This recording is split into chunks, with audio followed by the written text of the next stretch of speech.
Une serveuse au salaire minimum, noyée sous les dettes, verse du café à un homme dont le costume vaut plus cher que sa voiture. Il griffonne un accord de plusieurs milliards de dollars sur une serviette graisseuse. Et il vient de commettre une erreur catastrophique.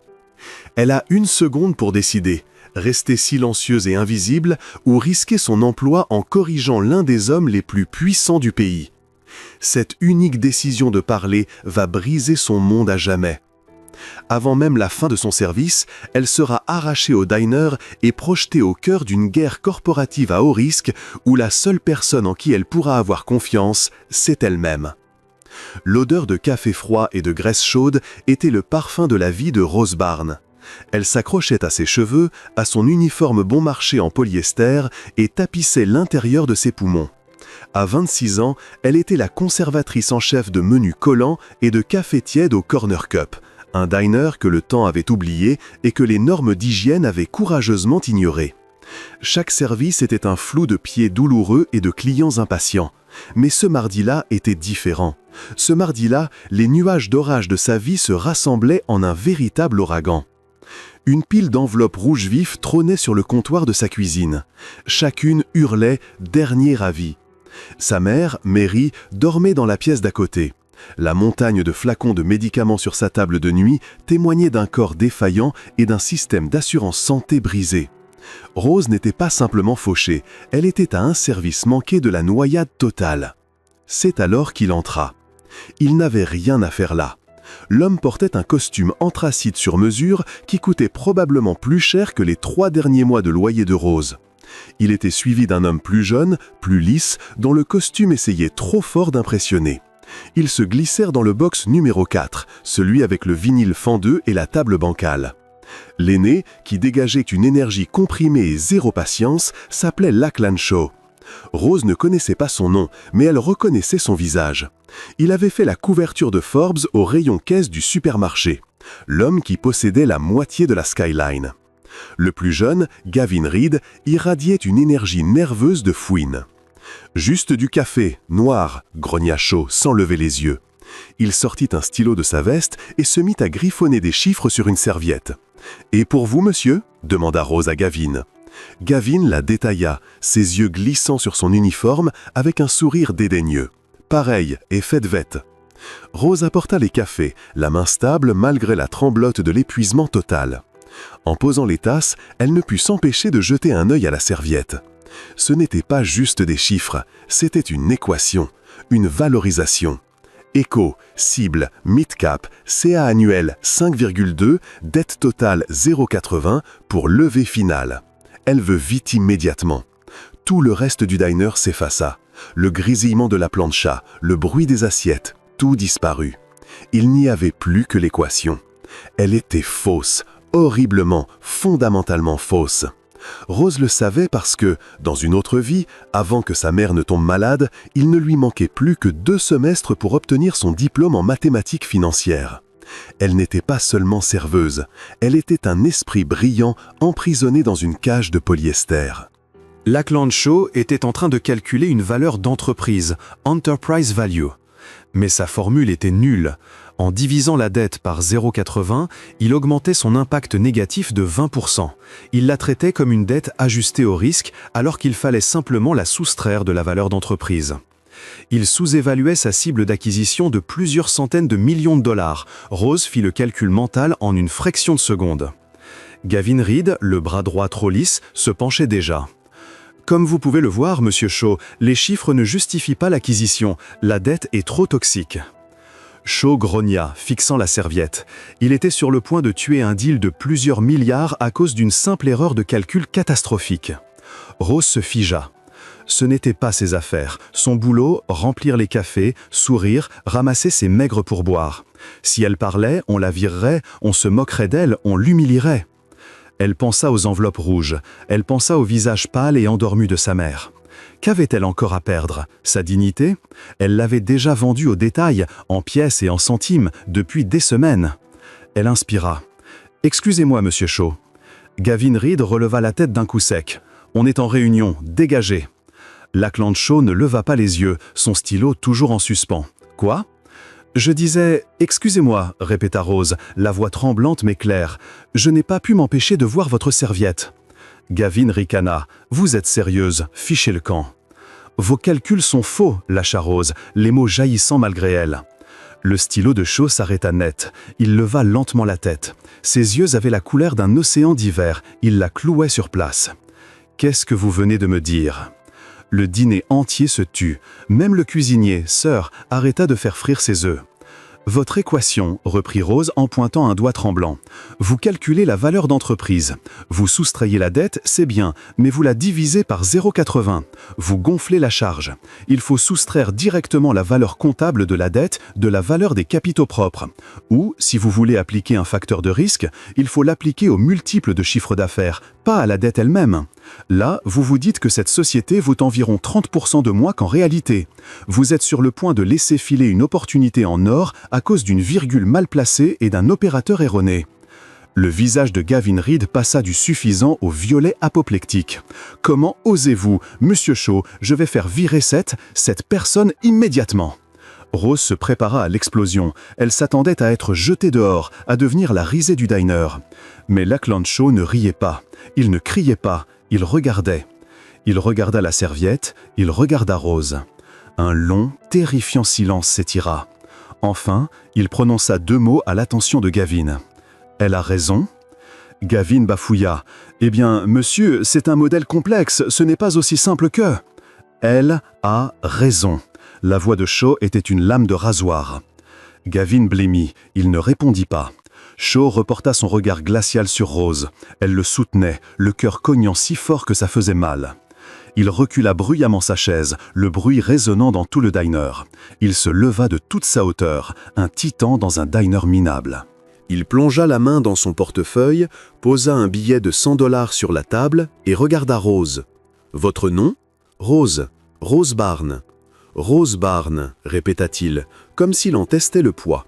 Il détailla son tablier taché, ses chaussures usées jusqu'à la corde, puis remonta jusqu'à ses yeux vifs et intelligents. « Prenez votre manteau, vous venez avec moi. » L'esprit de Rose était un vide hurlant. « Monsieur, j'ai mon service. »« Son !» tonna Lackland Shaw, faisant sursauter le cuisinier. « Votre serveuse vient de démissionner. »« Et elle peut pas juste, » commença Son. Mais Shaw était déjà en mouvement. « Gavin, attendez-moi dans la voiture, » ordonna-t-il. Gavin, l'air totalement humilié, fila vers la sortie. Shaw se tourna vers Rose. « Votre manteau, tout de suite !» Rose bougea avant même d'avoir pris conscience de sa décision. Elle arracha son tablier, le jeta sur le comptoir, attrapa sa veste fine au porte-manteau et sortit du corner cup. Elle ne se retourna pas. Une Bentley noire rutilante ronronnait au bord du trottoir. Gavin, l'air totalement humilié, fila vers la sortie. Shaw se tourna vers Rose. « Votre manteau, tout de suite !» Rose bougea avant même d'avoir pris conscience de sa décision. Elle arracha son tablier, le jeta sur le comptoir, attrapa sa veste fine au porte-manteau et sortit du corner cup. Elle ne se retourna pas.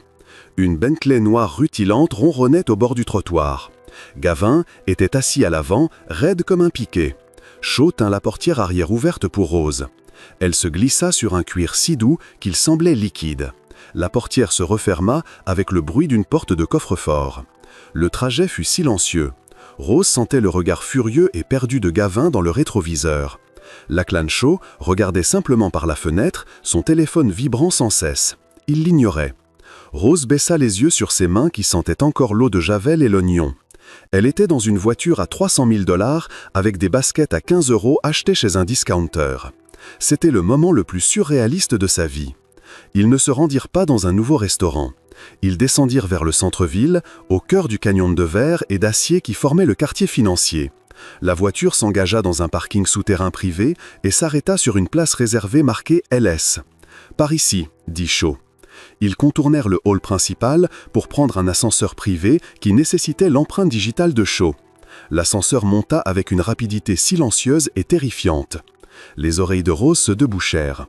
L'écran n'affichait pas d'étage, juste « Penthouse ». Les portes s'ouvrirent. Rose sortit et oublia de respirer. Elle n'était pas dans un bureau. Elle était dans le ciel. La pièce était une immense étendue de verre offrant une vue à 180 degrés sur la ville qu'elle n'avait connue jusqu'ici qu'au niveau de la rue. Le mobilier était minimal, hors de prix et tranchant. « Asseyez-vous », ordonna Shaw en désignant une chaise simple mais manifestement inestimable, face à son immense bureau en pierre. Rose s'assit. Gavin resta debout près de la porte, ombre boudeuse. Shaw contourna son bureau et s'installa. Il entrelaça ses doigts et la fixa. Le silence de la voiture revint, mais ici il était plus lourd, plus oppressant. « Vous avez un diplôme en finance », déclara-t-il. « Ce n'était pas une question. Non, monsieur, il me manquait 2 semestres. Ma mère est tombée malade. Donc vous servez des tables et gaspillez ce cerveau sur des commandes de pancakes. » Il se pencha en avant. « Rose Barnes, je vais vous poser une question, et je veux que vous réfléchissiez très soigneusement. Ce calcul sur la serviette, pourquoi Gavin Reed, mon directeur des acquisitions, me poussait-il à l'accepter ?» Le sang de Rose se glaça. C'était un test bien plus difficile. Il a peut-être fait une erreur honnête, bégaya-t-elle. Je ne le paye pas 800 000 $ par an pour qu'il commette des erreurs honnêtes qui me coûtent un demi-milliard de dollars, répondit Shaw, la voix plus basse, plus dangereuse. Essayez encore. Rose regarda Gavin, qui transpirait à grosses gouttes. Elle reporta les yeux sur Shaw. Elle n'avait plus rien à perdre. L'honnêteté était tout ce qui lui restait. Il ne faisait pas d'erreur, dit-elle doucement. Il mentait. Il savait que la formule était fausse. Il vous fournissait délibérément une valorisation erronée pour vous dégoûter de l'opération. Il voulait que vous abandonniez le deal. « C'est une accusation scandaleuse !» hurla Gavin. « Monsieur Shaw, c'est de la folie. Vous allez prendre la parole d'une serveuse plutôt que la mienne. » « Taisez-vous, Gavin, lança Shaw sans détourner les yeux de Rose. « Continuez. Il était méprisant, reprit Rose. La scène se rejoint dans sa quête. Quand je vous ai corrigé, il n'avait pas l'air perdu. Il avait l'air furieux, coupable. Il savait déjà que les chiffres étaient faux. Il ne s'attendait simplement pas à ce que quelqu'un d'autre le remarque. » Shaw hocha lentement la tête. « Et pourquoi ferait-il ça? Pourquoi mon meilleur responsable acquisition voudrait-il que je sabote la plus grosse opération de l'année? » « Votre rival, répondit Rose, les pièces du puzzle s'assemblant enfin. Conrad Dupont. Il dirige Dupont Industries. C'est le seul autre acteur assez gros pour enchérir sur cette même entreprise tech mid-cap. Si Gavin vous pousse à lâcher l'affaire, Dupont rafle la société pour une bouchée de pain. Peut-être que Gavin ne travaille pas seulement pour vous. » Un sourire lent et glacial s'étira sur le visage de Lachlan Shaw. Ce n'était pas un sourire amical, c'était le sourire d'un prédateur qui vient de repérer sa proie. « Gavin, dit-il simplement. « Monsieur, murmura Gavin, le visage livide, vous êtes viré. Sortez de mon immeuble, vos badges de sécurité sont déjà désactivés. Vos comptes seront gelés avant que vous n'atteigniez le hall. Si vous contactez qui que ce soit chez Dupont, je m'assurerai personnellement que vous finissiez dans une prison fédérale pour espionnage industriel. Est-ce que c'est clair ? » « Lachlan, je vous en supplie, gémit Gavin, tout son monde s'effondrant. « Dehors !» rugit Shaw. Gavin tressaillit comme s'il avait été frappé, fit volte-face et s'enfuit. Rose resta assise, le cœur prêt à exploser dans sa poitrine. Elle venait de détruire la carrière d'un homme. Shaw se tourna vers elle. La colère avait disparu, remplacée par cette même concentration froide et calculatrice. « Félicitations, mademoiselle Barnes, vous venez de réussir le vrai test. » Le test ? La serviette, l'équation. Ce n'était pas mon calcul, c'était celui de Gavin, expliqua Shaw. Depuis 1 mois, il me nourrit de mauvaises données. Je savais que quelque chose clochait, mais je n'arrivais pas à le prouver. Je le laissais croire qu'il gagnait, j'attendais qu'il commette une erreur. Aujourd'hui, il a été négligent. Et vous avez été l'événement imprévisible qu'il n'avait jamais vu venir. Il se cala dans son fauteuil. « J'ai un problème, Rose. Gavin n'était qu'un symptôme. Ma société fuit. Il y a une taupe, quelqu'un de haut placé qui transmet des informations à Conrad Dupont. Depuis 6 mois, Dupont a toujours un coup d'avance. Il anticipe tous mes mouvements. Il sait ce que j'enchéris, quand je vends, avec qui je me réunis. Gavin n'était qu'un pion, pas le roi. » Il se leva et marcha jusqu'à la baie vitrée, dominant la ville de toute sa hauteur. « Je vous propose un poste. Pas analyste, pas stagiaire.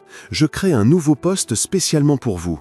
Vous serez consultante spéciale rattachée directement à mon bureau. Accès illimité. Votre mission, faire exactement ce que vous avez fait au dîner.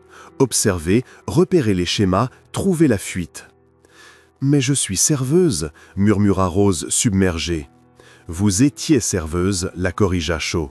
« Désormais, vous êtes la seule personne dans cet immeuble dont je suis certain de pouvoir faire confiance.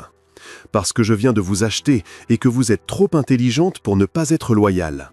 Salaire de départ, 300 000 $ par an, plus une prime de signature pour régler la situation de votre mère. Vous commencez immédiatement. » Rose le fixa. Ce n'était pas un rêve. C'était trop froid, trop tranchant, trop réel pour être un rêve.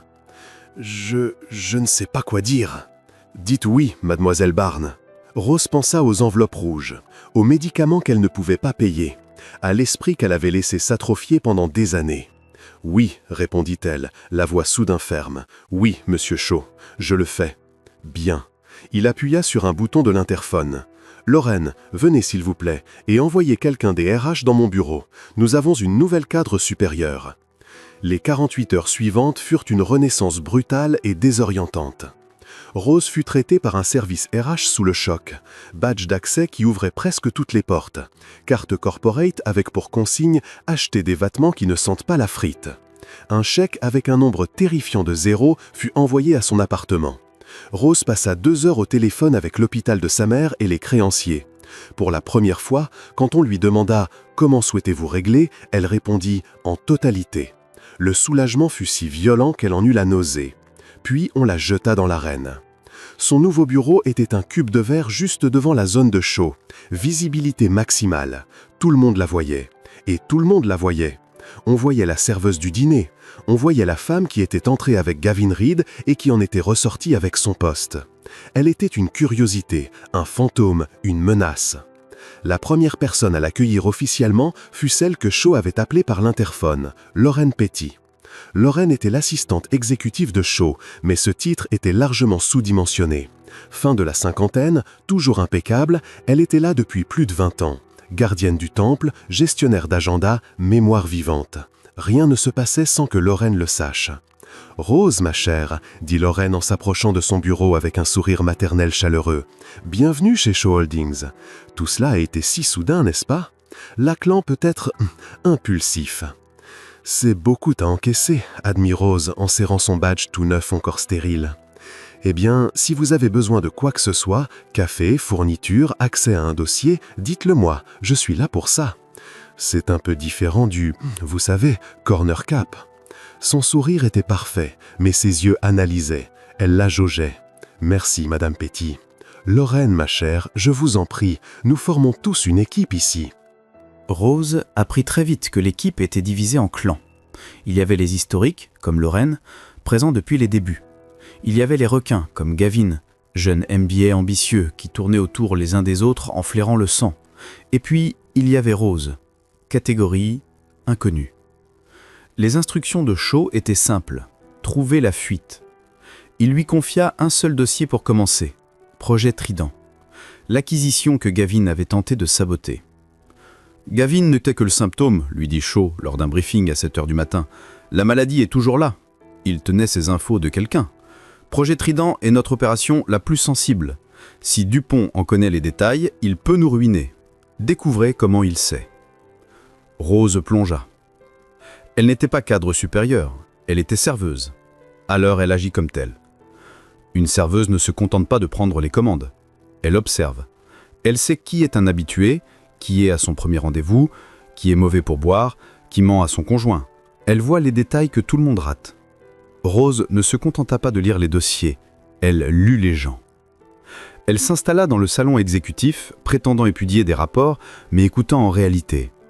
Elle nota qui déjeunait avec qui, elle remarqua les analystes trop amicaux avec le personnel informatique, elle observa la hiérarchie implicite, les regards, les silences, et elle creusa dans les données. Les dossiers projet Trident étaient une forteresse chiffrée, mais elle avait la clé maîtresse. Elle passa 12 heures par jour à éplucher les journaux d'accès. Qui avait consulté les fichiers de valorisation? Quand? Depuis quel poste? Elle trouva un schéma. Gavin Reed y avait accédé, évidemment. Une équipe de 3 analystes aussi, et Lorraine Petty. Ça la frappa comme disert. Pourquoi une assistante exécutive aurait-elle besoin de voir les modélisations financières ultra détaillées? Elle vérifia encore les logs.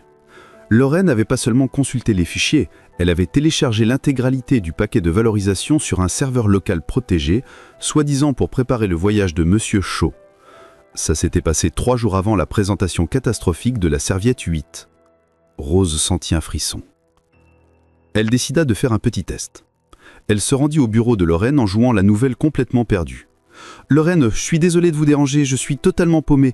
J'essaye de retrouver les manifestes de voyage de Monsieur Shaw pour son déplacement à Zurich le mois dernier.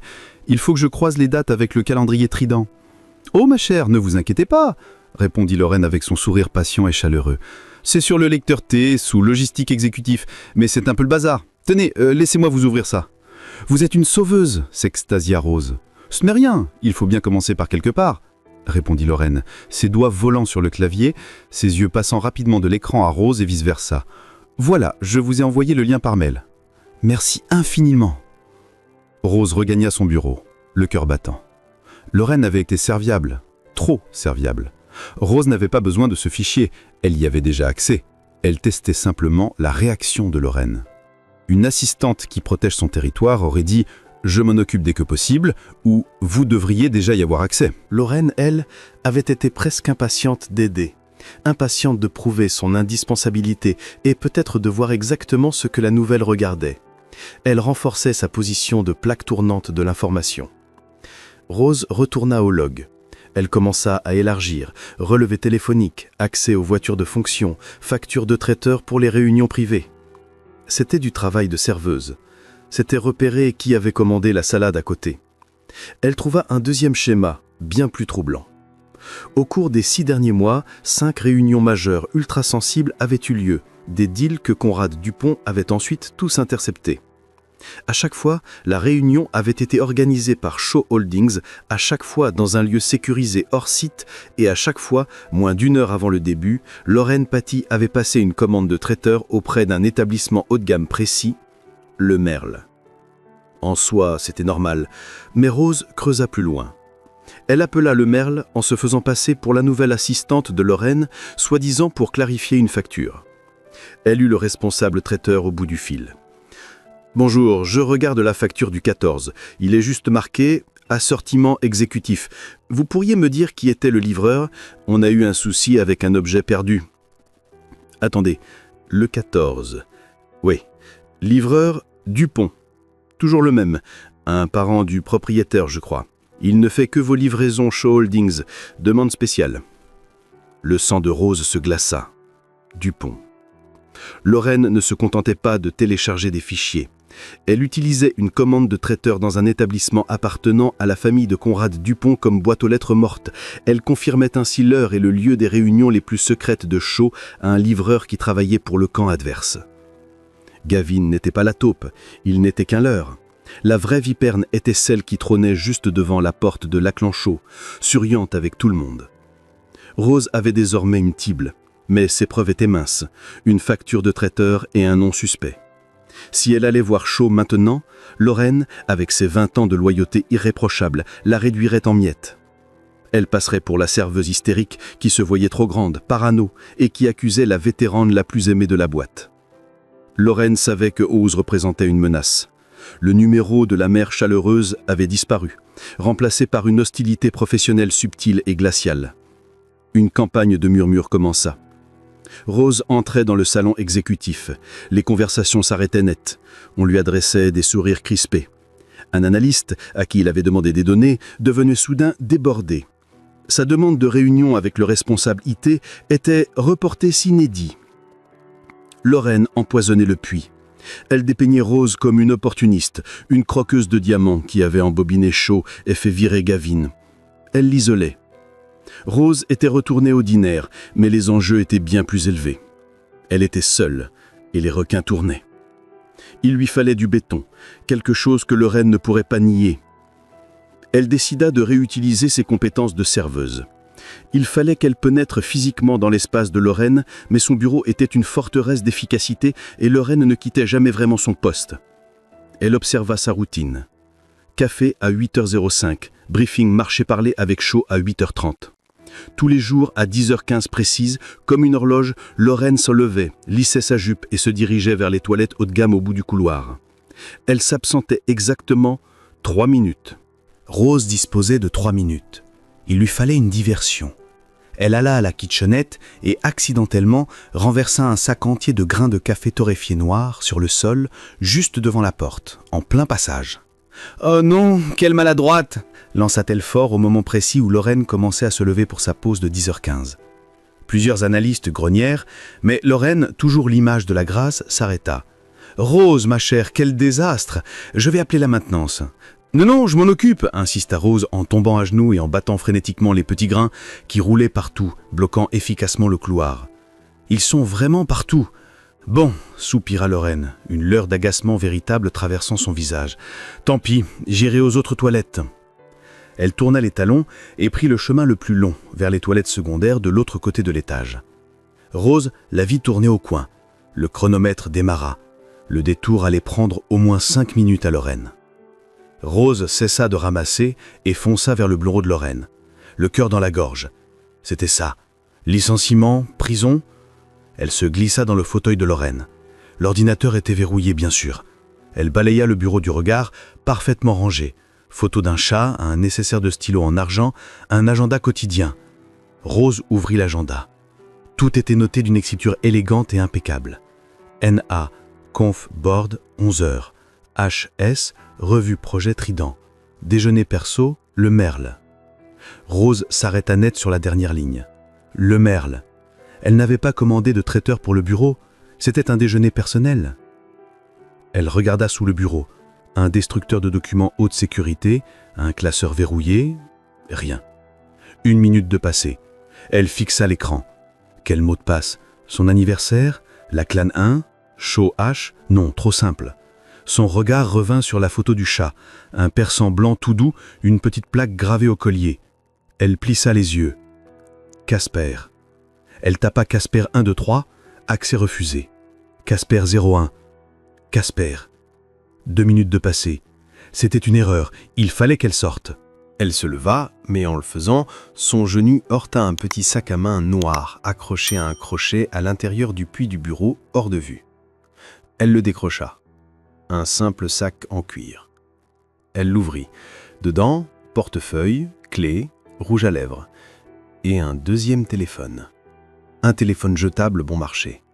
Le sang de Rose se figea. Elle appuya sur le bouton d'allumage. L'écran s'illumina. Pas de code. Elle ouvrit les SMS. Un seul contact, C. L'historique était une longue litanie froide d'espionnage industriel. C. Besoin valorisation finale Trident avant fin de journée. L. Il traîne. Il pousse la revue à 2 mains. C. Pas assez bon. Obtiens-la maintenant. Le livreur sera au Merle à 13h. L. J'y serai. Le message le plus récent envoyé ce matin même. C. La serveuse pose problème. Il lui a donné Trident. Que c'est-elle? Elle. C'est d'une gamine. Je m'en occupe. Elle ne tiendra pas la semaine. Voire fait en sorte. Rose entendit des pas. Elle fourra le téléphone dans le sac, raccrocha le sac, repoussa la chaise et sprinta hors du bureau, se jetant à nouveau par terre pour ramasser les grains de café au moment où Lorraine revenait, le visage poli mais agacé. « Toujours là-dessus, ma chère ?» demanda Lorraine en enjambant délicatement le désordre. « Vous devriez vraiment laisser la maintenance s'en charger. »« J'y suis presque, » répondit Rose, la voix tremblante, la main cernant la forme dure et petite dans sa poche. Elle n'avait pas seulement remis le téléphone, elle l'avait volé. Rose fila aux toilettes, les mains si tremblantes qu'elle arriva à peine à verrouiller la cabine. Elle sortit le téléphone jetable. Il était brûlant, toxique. Elle avait la preuve. L'arme fatale. Elle envoya immédiatement un texto à sa mère. « Maman, je vais travailler très tard. Ne t'inquiète pas, je t'aime. » Elle savait au fond d'elle que c'était un point de non-retour. Lorraine n'était pas Gavin. Elle était intelligente, profondément enracinée et dangereuse. Rose retourna à son bureau, le téléphone pesant comme du plomb dans sa poche. Il fallait qu'elle porte ça à chaud. Mais comment? Lorraine était la gardienne du temple, elle ne pouvait pas simplement entrer. Lorraine était déjà à son poste, tapant furieusement sur son clavier. Elle n'avait pas encore remarqué le vol. Pas encore. Rose envoya un mail à l'adresse personnelle de Shaw, une adresse qu'elle avait dénichée dans un dossier profond et que Lorraine ne surveillait pas. Objet, urgent, ne pas parler, lire seulement. Corps. Monsieur Shaw, j'ai trouvé la taupe, c'est Lorraine. J'ai la preuve. Je ne peux pas venir à votre bureau. Elle m'observe. Les photos jointes proviennent d'un téléphone jetable dans son sac. Le contact C est Conrad Dupont. Elle rencontre un contact au Merle à 13 h aujourd'hui. S'il vous plaît, ne réagissez pas. Il faut la piéger. J'ai une idée. Si vous êtes d'accord, ne répondez pas. Sonnez simplement à mon poste et demandez-moi d'apporter un café. Noir. Ce sera le signal. Rose joignit 3 photos qu'elle avait prises de l'échange de textos. Elle cliqua sur Envoyer. Tout son corps vibrait. Elle fixait la porte du bureau de Shaw. Rien. 1 minute. 2 minutes. Lorraine était au téléphone, voix murmurée et polie. « Oui, bien sûr, je programme ça pour lui. 15 h. » Le téléphone de bureau de Rose sonna. Lumière rouge. Interphone. La voix de l'acclame Shaw, parfaitement normale, emplit son box. « Rose, apportez-moi un café. Noir. » Rose expira enfin l'air qu'elle retenait depuis 1 heure. « Tout de suite, monsieur Shaw. » Elle se leva. Lorraine la regarda passer, une lueur, agacement, soupçon, dans les yeux, puis reprit son appel. Rose marcha jusqu'à la kitchenette exécutive, les jambes en coton. Elle versa un café. Ses mains étaient désormais stables. La peur avait disparu, remplacée par une concentration froide et tranchante. Ce n'était qu'une commande de plus. Elle entra dans le bureau de Shaw. La porte se referma avec un clic. Shah était à son bureau, en train de lire un rapport. Il ne leva pas les yeux. Il avait exactement la même tête que dans le dîner. « Posez-le sur le bureau », dit-il d'une voix plate. Rose posa la tasse. « Elle est avec moi depuis 22 ans », dit-il sans la regarder. Sa voix était basse, presque douloureuse. « Je sais, monsieur, les messages sont clairs. C correspond à Dupont. Elle est son agent depuis tout ce temps. » Shah leva enfin les yeux. La fureur glaciale était revenue, 10 fois plus intense. Elle n'a pas seulement fui des infos, elle m'a trahi. Elle rencontre son contact à 13 h, dit Rose. On peut faire cueillir par la sécurité. Non. Shah se leva et marcha jusqu'à la baie vitrée. Une simple arrestation, c'est trop doux. C'est un serpent qui empoisonne mon puits depuis 20 ans. Je ne vais pas simplement la coincer, je vais l'écraser. Et avec elle, j'écraserai Dupont.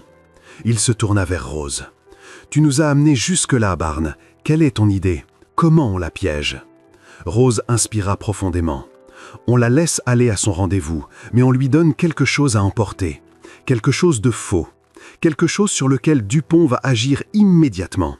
Quelque chose qui va le ruiner. » Shah cessa d'arpenter. « Du poison, j'aime ça. »« Projet Trident, » dit Rose. « C'est ça qu'ils veulent. Donnons-leur. » Appelez Lorraine. Dites-lui que vous avez pris une décision définitive. Vous liquidez tout le projet. Vous vendez les actifs à une société écran basée à Singapour, avec effet immédiat. Faites comme si c'était une décision de panique. Les yeux de Shah s'illuminèrent. Et quand Dupont recevra cette info de l'intérieur, il y croira, compléta Rose. Il croira sa taupe.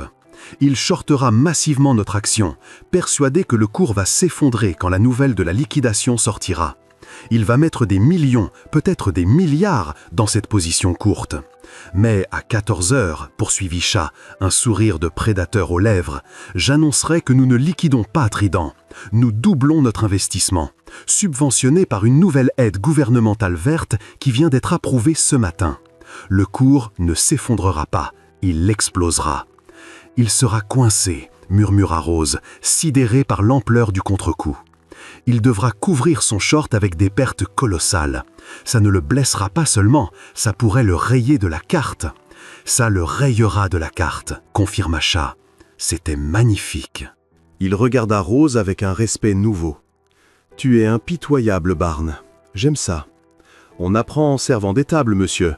Le client n'a pas toujours raison. » Shaw écrasa le bouton de l'interphone. « Lorraine, dans mon bureau, tout de suite. » Quelques instants plus tard, Lorraine entra, carnet à la main.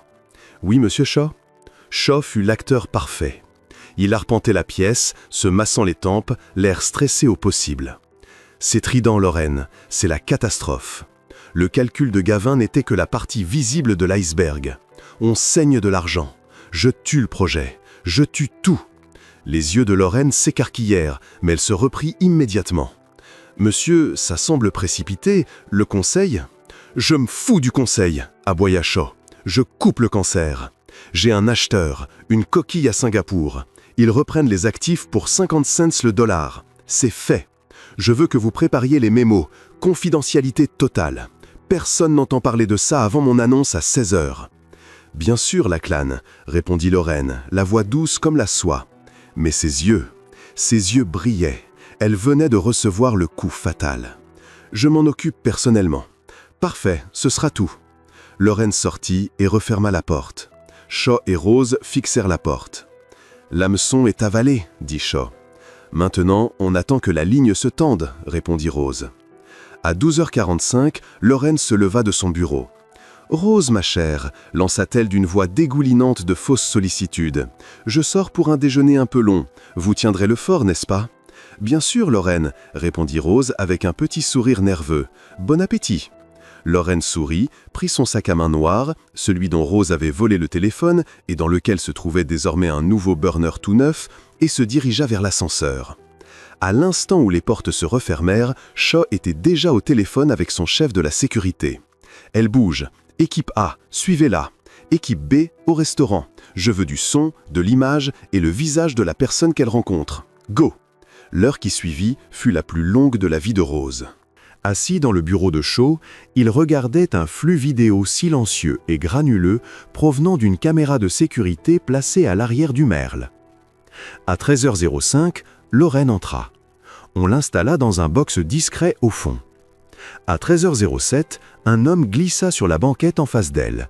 Ce n'était pas un livreur. Il était impeccablement vêtu. Shaw se pencha vers l'écran. « Je n'y crois pas. »« Qui est-ce » demanda Rose. « Ce n'est pas un simple contact, » murmura Shaw, le visage assombri. « C'est le fils de Conrad Dupont, Junior, l'héritier. » Pas de son, mais le langage corporel parlait de lui-même. Lorraine parlait, penchée en avant. Junior écoutait avec attention, un sourire suffisant et triomphant sur le visage. Il hocha la tête, consulta son téléphone, tapa un message. Puis il se leva, lui serra la main et partit. « Il passe les ordres, » dit Shaw. « L'appât est pris. » Lorraine resta calmement assise, sirotant un verre de vin. « Elle fête ça, » lâcha Rose, dégoûtée. « Quelle fête, » gronda Shaw. « Ce sera son dernier bon repas. » À 13h50, Lorraine revint au bureau, le visage calme, serein, victorieux. Elle s'installa à son poste comme si c'était un mardi comme les autres. À 14h pile, Shaw sortit de son bureau sans même la regarder. Salle de conseil, tout de suite. Rose le suivit. Toute l'équipe exécutive était déjà là, convoquée par un mail envoyé hors circuit Lorraine. Ils avaient l'air perdus, nerveux. À 14h05, l'interphone de Lorraine sonna sur son bureau. « Lorraine, apportez-moi les dossiers de liquidation Trident en salle de conseil. » Rose l'observa. C'était le moment. Lorraine, persuadée qu'elle allait assister à l'annonce de la mort du projet, prit le dossier et entra dans la salle. La porte se referma derrière elle avec un clic. 2 agents de sécurité, jusque-là dissimulés dans un renfoncement, vinrent se poster devant. Lorraine s'arrêta net. Son sourire vacilla. L'ambiance dans la pièce n'était pas funèbre, elle était électrique. « Lachlan, qu'est-ce que ?» « Posez les dossiers sur la table, Lorraine, » ordonna Shaw. Elle obéit. « Mesdames et messieurs, » annonça Shaw à la cantonade, « j'ai une grande nouvelle. Depuis 9 h ce matin, nous avons obtenu l'approbation fédérale complète et une subvention de 2 milliards de dollars pour le projet Trident. Ce sera l'opération la plus rentable de l'histoire de cette société. Notre action a déjà pris 15% en 10 minutes. » La salle explosa en applaudissements. Tous, sauf Lorraine. Son visage, l'espace d'une seconde terrifiante, fut un masque de panique pure. Elle était livide. Elle comprit instantanément qu'on l'avait joué. « Mais, Lachlan, la liquidation !» bégaya-t-elle. « Ah, la liquidation !» fit Shaw en s'approchant lentement d'elle. « Il n'y a jamais eu de liquidation.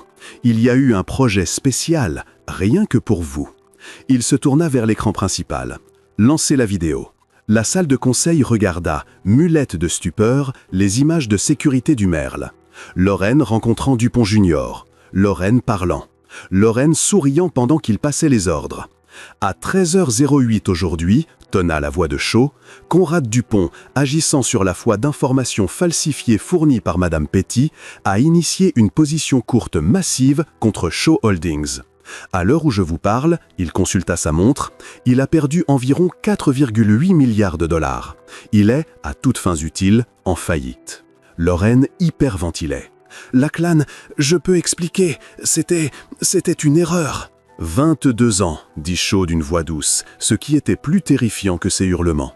22 ans que vous étiez assise devant ma porte. Vous organisiez mon agenda, vous m'apportiez mon café, et pendant tout ce temps, vous me vidiez de l'intérieur pour lui. Il m'avait promis. Lorraine se décomposait. Qu'est-ce qu'il vous avait promis? Exigea Shaw. De l'argent, un titre, il m'avait promis justice. Lorraine hurla. Le masque de la secrétaire polie brûla enfin, révélant une fureur brute et tordue.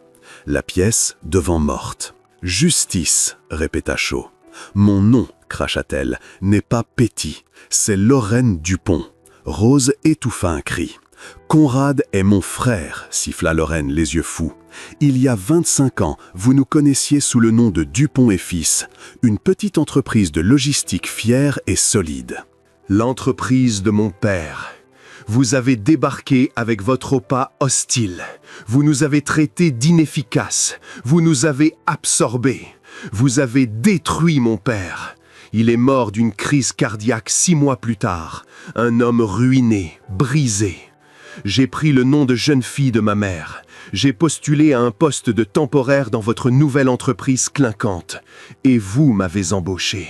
Vous avez embauché la fille de l'homme que vous aviez anéanti. Et vous m'avez placé à votre droite pendant 2 décennies. Je vous ai regardé, je vous ai aidé, et je vous ai tout pris, morceau par morceau. Gavin était un idiot, je m'en servais pour faire fuiter des broutilles, pour que vous cherchiez un bouc émissaire. Pendant que moi, votre employé la plus loyale, je pompais les vraies données. Projet Trident devait être la touche finale, celle qui vous ruinait pour de bon. Elle haletait, provocante, acculée. Shaw la regarda, le visage indéchiffrable. Il n'était pas seulement en colère, il était déçu. « Vous avez fait tout ça par vengeance. Je l'ai fait pour mon père. »« Mon OPA était légal, » répondit Shaw platement. « L'entreprise de votre père coulait. J'ai sauvé les retraites de ses employés. Vous n'avez rien sauvé. »« Vous avez raison sur un point, » reprit Shaw. Il se tourna vers Rose. « Elle a raison. J'ai regardé à travers elle. J'ai vu ce que je voulais voir. Une bonne assistante. » Il se retourna vers Lorraine. « Mais vous avez commis la même erreur. Vous avez regardé Rose Barnes et vous n'avez vu qu'une serveuse. » Il fit un signe aux agents de sécurité. « Elle est à vous. » Pendant qu'on lui saisissait les bras, Lorraine planta ses yeux dans ceux de Rose. Ce n'était pas de la colère, c'était une haine pure, venimeuse. « Toi, siffla-t-elle, tu n'es personne, il te lâchera aussi. »« Je ne suis pas personne, » répondit calmement Rose, sans reculer. « Je suis celle qui a vérifié les calculs. » Lorraine fut escortée hors de la salle, hors du bâtiment, et remise aux agents fédéraux qui l'attendaient dans le hall. Le règne des Dupont était terminé. Un silence total, presque assourdissant, tomba sur la salle de conseil. L'air, qui quelques instants plus tôt crépitait encore sous les cris de confession de Lorraine, était désormais lourd et immobile. Les cadres, le gratin des esprits les plus affûtés et impitoyables de la ville, fixaient la scène. Ils ne regardaient plus seulement Rose, ils la réévaluaient. Il voyait la femme qui était entrée moins d'une semaine plus tôt, un fantôme en tailleur bon marché, sujet de leurs plaisanteries murmurées et de leurs regards condescendants. À présent, il voyait une tueuse de géants. Elle n'avait pas grimpé l'échelle, elle était apparue directement au sommet. Leurs expressions, qui étaient passées de la curiosité à la pitié puis au mépris, s'étaient figées en un masque uniforme de respect calculé et inquiet. Un nouveau pouvoir venait d'être couronné, et ils en étaient tous témoins. Lachlan Shaw, qui était resté debout comme une statue pendant qu'on emmenait Lorraine, laissa enfin échapper un long soupir rauque. Il marcha lentement jusqu'au bout de la table, ses gestes lourds. Il s'éclaircit la gorge. Le petit bruit résonna dans l'immense salle. « Eh bien, dit-il d'une voix grave et rocailleuse, comme je le disais, projet Trident est lancé. Les subventions sont verrouillées. J'attends les nouvelles projections intégrant l'effondrement des actifs du pont sur mon bureau avant la fin de la journée. » Il balaya la table du regard, défiant quiconque de manquer de concentration. Rompez. Ce fut comme un coup de pistolet de départ. Chaises raclèrent, dossiers claquèrent. Les cadres sortirent rapidement, un murmure de « Oui, monsieur Shaw » dans leur sillage. Ils laissèrent un large passage à Rose, leurs yeux se posant sur elle, puis fuyant aussitôt, comme si elle était une nouvelle force de la nature encore imprévisible. En moins d'une minute, la salle était vide. Seuls Rose et Shaw restaient. Le silence qui tomba alors était différent. Lourd, non plus de tension, mais d'épuisement. Shaw resta immobile un long moment. Puis il s'effondra dans son fauteuil, l'air de dépenser toute son énergie restante. Pour la première fois depuis que Rose l'avait rencontré, il ne ressemblait plus à un titan milliardaire, mais à un homme vieux et fatigué qui venait de recevoir un coup de poignard. Il se frotta le visage, les mains râpeuses sur sa peau. « 22 ans, murmura-t-il, la voix creuse, parlant à la table vide. 22 ans. Elle apportait des cadeaux à mes enfants pour leurs anniversaires. Elle connaissait ma femme. Bon Dieu. » L'aveu de vulnérabilité flottait dans l'air. Rose reste debout, mal à l'aise, l'adrénaline retombant et laissant place à une empathie tremblante et brute. Elle était serveuse. Elle avait l'habitude de voir les gens à leur pire, de nettoyer leurs désastres. Celui-ci était le plus gros de tous. « Je suis désolée, monsieur, dit-elle doucement, mais clairement dans l'immense salle. Désolée pour la perte. » Shaw laissa retomber ses mains et la regarda. Ses yeux étaient rougis, mais l'acier y revenait déjà. « Ne soyez pas désolé, répondit-il, la voix retrouvant son autorité. Vous avez fait votre travail. Vous avez fait exactement ce pourquoi je vous ai embauché, mieux que quiconque je n'ai jamais employé. » Il se leva et s'approcha d'elle. Il s'arrêta à quelques pas, la considérant non plus comme une employée, mais comme un phénomène. « Ce titre de consultante spéciale, reprit-il, ça n'ira pas. » Le ventre de Rose se noua, une peur familière et glacée l'envahissant. Avait-elle dépassé les bornes? Était-ce le moment où on la remerciait, où on lui remettait un dernier gros chèque et où on la renvoyait? « Monsieur, c'est trop vague, trop faible, continua Shaw, coupant court à sa crainte, et je ne peux plus vous avoir en dehors de mon bureau. Lorraine a prouvé que j'ai besoin de quelqu'un en qui j'ai confiance à l'intérieur de mes murs, dans ma tête. Elle a prouvé que la loyauté ne vaut rien, mais que le talent est tout. Vous ne voyez pas seulement les chiffres, Barnes, vous voyez la personne derrière, vous voyez le mensonge. Je restructure toute ma suite exécutive. Je vire tous ceux qui étaient loyaux et je les remplace par des gens intelligents. Et ça commence au sommet. » Il la fixa, les yeux perçants. « Le poste de Chief of Staff de Shaw Holdings est vacant. Il gère mon agenda, mon équipe exécutive et donne l'approbation finale sur toutes les données stratégiques qui passent sur mon bureau. C'est le gardien du temple, c'est le dernier pare-feu. Le salaire est nettement plus élevé. Ce n'était pas une question, c'était un couronnement. C'est votre poste, Madame Barnes, si vous le voulez. » L'esprit de Rose défila, non pas de triomphe, mais d'un film vertigineux de sa vie passée. L'odeur de graisse chaude et de café froid, la douleur dans les pieds jusqu'aux os, l'humiliation d'un client qui claquait des doigts, les enveloppes rouges vifs, dernier avis sur son comptoir. Le visage pâle et endormi de sa mère, entouré de flacons de médicaments hors de prix. Elle était entrée dans ce diner mardi matin en train de se noyer, déjà un fantôme, n'ayant plus rien à perdre. On lui offrait désormais tout. Le passage était si brutal, si absolu, qu'elle en eut le vertige. Elle pensa au dernier mot venimeux de Lorraine. « Tu n'es personne. » Elle regarda Lachlan Shaw droit dans les yeux. La serveuse et le milliardaire, pour la première fois, à égalité. « Je le veux, dit-elle. » Sa voix ne trembla pas. Un sourire froid et mince effleura les lèvres de Shaw. « Bien. » Il se retourna, déjà tout au business. « Ne vous installez pas trop confortablement. On vient de mettre notre principal concurrent en faillite. Tous les autres requins de l'océan vont sentir le sang et arriver. On a du travail. » 6 mois plus tard, la femme qui traversait le hall de Shaw Holdings n'était plus Rose, la serveuse. C'était Madame Barnes, et le marbre semblait s'assourdir sous le claquement net et autoritaire de ses talons en cuir. Ses baskets à 15 $ étaient un souvenir lointain, tout comme l'uniforme polyester qui sentait éternellement l'oignon. Aujourd'hui, elle portait un tailleur anthracite taillé si parfaitement qu'il ressemblait à une œuvre d'architecture. Ses cheveux étaient tirés en un chignon sévère et élégant. Elle tenait un mince portfolio en cuir. Les gens ne se poussaient plus simplement, ils s'écartaient. Analystes et cadres juniors murmuraient « Bonjour, Madame Barnes ». Elle n'était plus l'anomalie, elle était la référence. Elle prit l'ascenseur privé jusqu'au penthouse. Tout l'étage avait été repensé. L'ancien bureau de Lorraine, le nid de la vipère, avait été arraché physiquement. À la place, une zone d'accueil épurée et moderne, tenue par 2 assistants avec habilitation sécurité qui relevaient directement de Rose. Son propre bureau se trouvait juste devant celui de Shaw, un centre de commandement vitré avec la 2e meilleure vue de l'immeuble. Et Rose avait veillé à un autre changement. Sa mère, Mary, était assise dans une chambre baignée de soleil au meilleur établissement médical privé de l'État, en train de rire avec son kiné.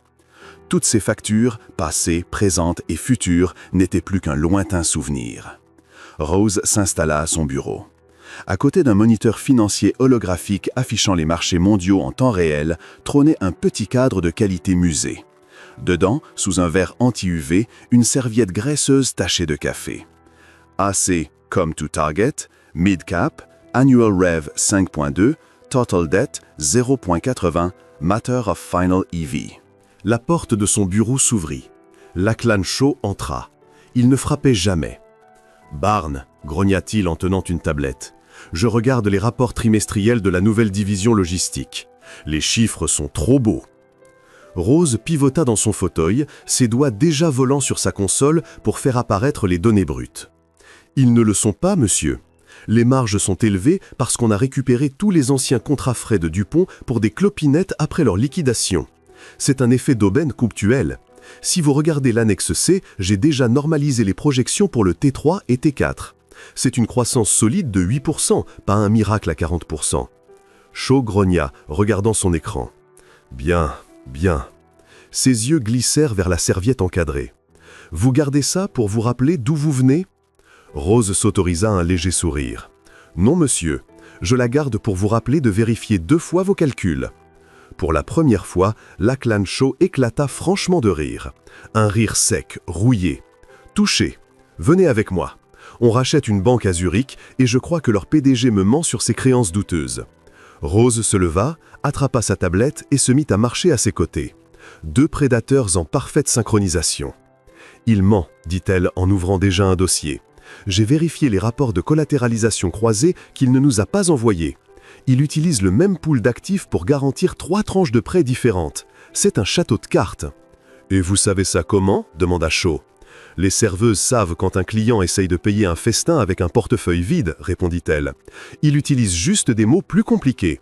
Et je peux le prouver. » L'histoire de Rose Barnes prouve que l'esprit le plus affûté n'est pas toujours celui qui a le diplôme le plus clinquant.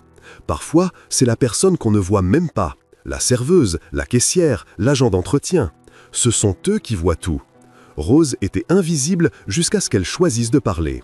Elle a tout risqué pour une simple équation.